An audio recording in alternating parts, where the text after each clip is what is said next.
How do you define yourself as in terms of motivation and getting going? What's your secret? I'm not going to share my secret, but I'm going to say that I like to take calculated risk. When you're disabled, you're always looking to enrich your life and trying to improve it, because you get told so many times, oh, it can't be done because of your disability. Well, I try to push the envelope. I won't take no for an answer until I've exhausted all options. So, it's really important. And Micheal, how would you define the relationship between you and your mother? my mother's my caregiver. Mm-hmm. My mother's my chauffeur. My mother is my friend. When I'm sick, she takes care of me. So we have a very good relationship. She'll always be my mother through thick and thin. Sometimes we don't see eye to eye, but sometimes we have to overlook it and just start moving on and forget about it, because maybe it wasn't worth to bring up that topic and really hash it out, and it was for nothing. So I guess do you think you're lucky to have Lois as your mom? Yes. Yes. Yeah. You don't sound too sure. What's going on there? Maybe he has another mother somewhere. I'm gonna redo that one. Okay. Yes. I feel lucky, and from a guy that's not really religious, I'm gonna say I feel lucky. I'm grateful, and I'm blessed. So, as time goes on and we change and we grow, we're growing older, Micheal's getting older, do you see your relationship changing or evolving? The only way that it would change is if, for me, if my mom got sick, God forbid, tomorrow. The only way that would change is because somebody else would have to be plugged in quite quickly to take over where my mom left off.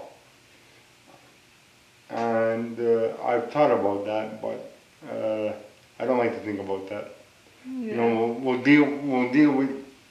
We always put a band-aid on that, and maybe we shouldn't, but we'll say we'll only deal with it when it gets here.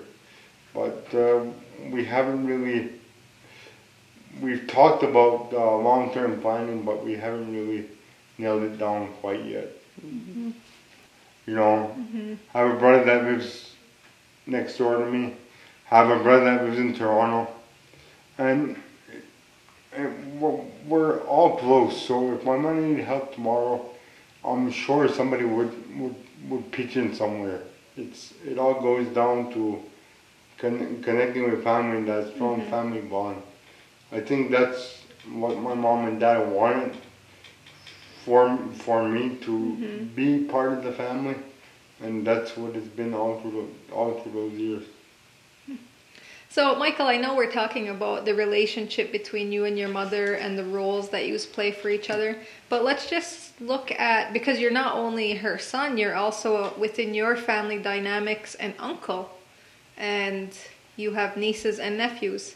So what's the relationship like between you and your nieces and nephews? The relationship between my nieces and nephews is pretty strong.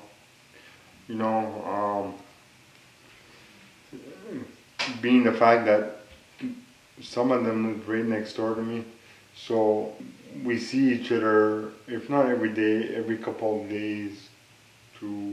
We talk on the phone.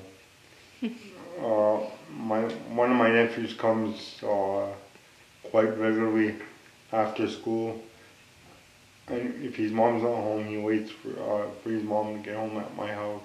and the thing is, they don't treat me any different. You know, they treat me as part of the family, I'm part of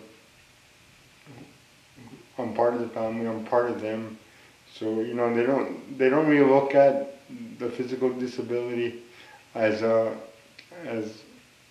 part of me, to say, well, what do you have, what's the wheelchair, all that. They don't really look at that. They just look at me for who I am. Mm-hmm. You know. Mm-hmm. And if it comes up, we deal with it, and then we move on. Mm-hmm. So just in getting to work with you, you know, on the show, and I know that it comes out that you have very strong values and beliefs.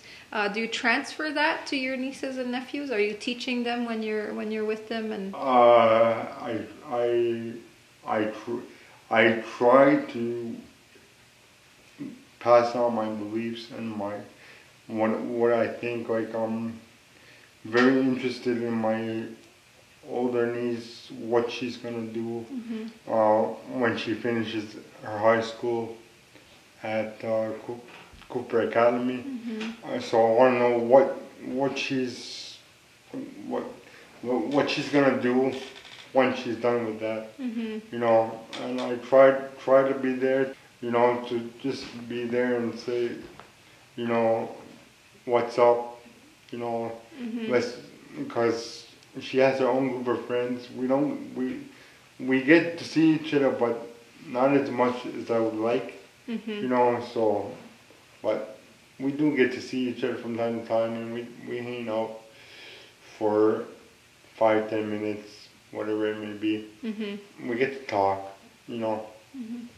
But I think just being, I was at a family conference this past weekend, and they were talking about how children are learning through observing, and I think them just seeing how strong you are and the activities that you're involved in and the things that you're passing it on, even if you're not talking about it, that they're seeing it. They're seeing your strength and your mom's strength, you know, in the role that she's playing. And our relationship all the way around with my family is pretty strong. You know, we can get together and have family functions and hang out like that. Actually, Christmas is my most favorite time of the year because you can be guaranteed to at least get the family together one time a year, because everybody's off doing different things and this, that, and the other thing. At least Christmas time, we manage to all come together for at least one time a year. Yeah, and I think that goes for many of the community members. You know, we might not per se believe in the Christmas, but that is a time that where we all have off of work. You know, generally everybody has the time to come together and to spend with each other and be grateful to be together.